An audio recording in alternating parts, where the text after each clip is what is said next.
জয় নিতাই, গৌর হরি বল। বৃন্দাবন ধাম থেকে বলছি। প্রতিদিনকার মতো আমরা শাস্ত্র সিদ্ধান্ত অনুযায়ী কিছু ভাগবতীয় কথা আস্বাদন করি।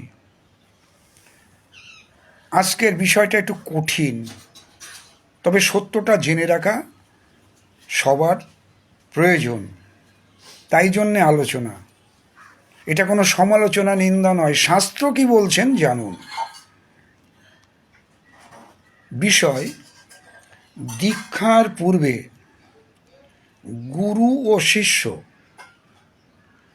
পরস্পরের পরীক্ষা কতদিন বাঞ্ছনীয়? দীক্ষা দেওয়া বা নেওয়ার পূর্বে গুরুদেব এবং শিষ্যের ভিতরে পরস্পরের পরীক্ষা কতদিন, কত মাস, কত বছর হওয়া উচিত? শাস্ত্র কি বলছেন এ বিষয়ে? মহাপ্রভু কি বলেছেন সেটা শুনব। চৈতন্য চরিতামৃত গ্রন্থের মধ্যলীলা 24 পরিচ্ছেদ 237 নম্বর পয়ার এবং শ্রী শ্রী হরিভক্তি বিলাস গ্রন্থের, যেটা গোপাল ভট্ট গোস্বামী এবং সনাতন গোস্বামীপাদ মিলিতভাবে তৈরি করেছিলেন বা রচনা করেছিলেন, সেই হরিভক্তি বিলাসের প্রথম বিলাসের 49 এবং 50 নম্বর শ্লোক থেকে জানব। আসুন, প্রথমে আমরা চৈতন্য চরিতামৃত গ্রন্থের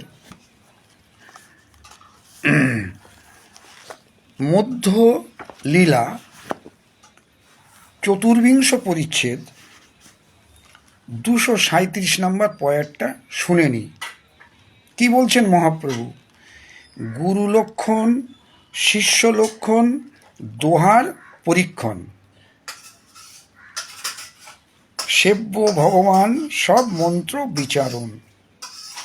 তাহলে একদম পরিষ্কার কথা, গুরুদেবের লক্ষণ এবং শিষ্যের লক্ষণ, দোহার পরীক্ষণ মানে হচ্ছে দুইজনকে, অর্থাৎ উভয়কেই পরীক্ষা করবেন দীক্ষা দেওয়ার পূর্বে। এটা মহাপ্রভু বললেন চৈতন্য চরিতামৃত গ্রন্থে। এবার হরিভক্তি বিলাস গ্রন্থের প্রথম বিলাসের 49 এবং 50 নম্বর শ্লোক। এটা পয়ার নয়, এটা শ্লোক। এখানে কি বলছেন?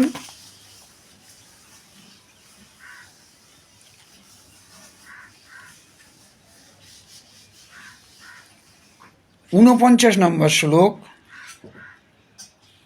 দেখুন। আমি পণ্ডিত নই, বিদ্বান নই, আমি মূর্খ, আমি অজ্ঞান, আমি ভজন সাধনহীন, সংস্কৃতের উচ্চারণ ঠিক মতো নাও হতে পারে, আপনারা ক্ষমা করে দেবেন, কিন্তু সত্যটাকে জানুন। কি বলছেন? হয় শিষ্য পঞ্চরাত্রে কি বলছেন? এই 49 নম্বর শ্লোক। তয় পরীক্ষা চান্নন্ন মেকাব্দং সহবাসত ব্যবহার স্বভাব অনুভবই নৈবা ভিজা অতে। 49 নম্বর শ্লোক।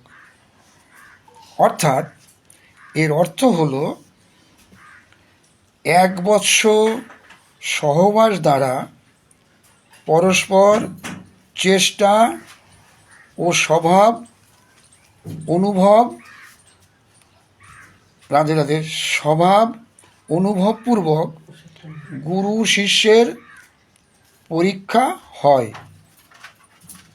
অর্থাৎ 1 বৎসর সহবাস দ্বারা পরস্পর চেষ্টা ও স্বভাব অনুভবপূর্বক গুরু শিষ্যের পরীক্ষা হয়। এটা 49 নম্বর শ্লোক। এবার 50 নম্বর শ্লোকে বলছেন, সার সংগ্রহ গ্রন্থে সদ্গুরুং শাস্ত্রিতং শিষ্যং বর্ষমেকং পরীক্ষায়েত। অর্থাৎ একটু এর আগেও আরেকটা শ্লোক আছে, মুক্তা মন্ত্রমুক্তা বল্লং তয়োর বৎসর বাসেন, ওই 1 বছরের কথা বলা হচ্ছে, জ্ঞাতান্ন ন স্বভাবয় গুরুতা শিষ্যতা চেতি নান্যর্থে বেতি নিশ্চয়। আবার শ্রুতিশ্চ বলা হচ্ছে, নাসৎ বৎসর বাসিনে দেবাত দেয়াত। রাধে রাধে। মানেটা কি? মানেটা হলো, মুক্তাবলিতে লিখিত আছে যে 1 বৎসর সহবাস দ্বারা পরস্পরের স্বভাব বিদিত হইলে উভয়ের গুরুতা ও শিষ্যতা পরিজ্ঞাত হইতে পারে, অন্যরূপে জানিতে পারা যায় না, ইহাই স্থির।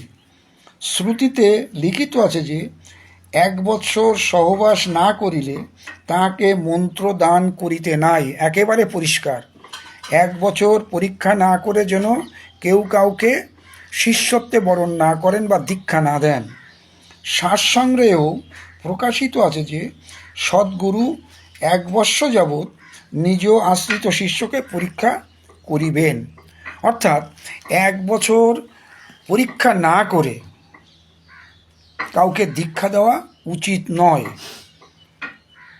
এটা হলো সত্য ঘটনা, শাস্ত্রীয় সিদ্ধান্ত অনুযায়ী আলোচনা। এ বিষয়ে আপনাদের কিছু বলার থাকলে আপনারা লাইক, শেয়ার, কমেন্ট করতে পারেন। আজ এ পর্যন্ত। সবাই ভালো থাকুন, আনন্দে থাকুন। জয় নিতাই, গৌর হরিবোল, শ্রী রাধে শ্যাম।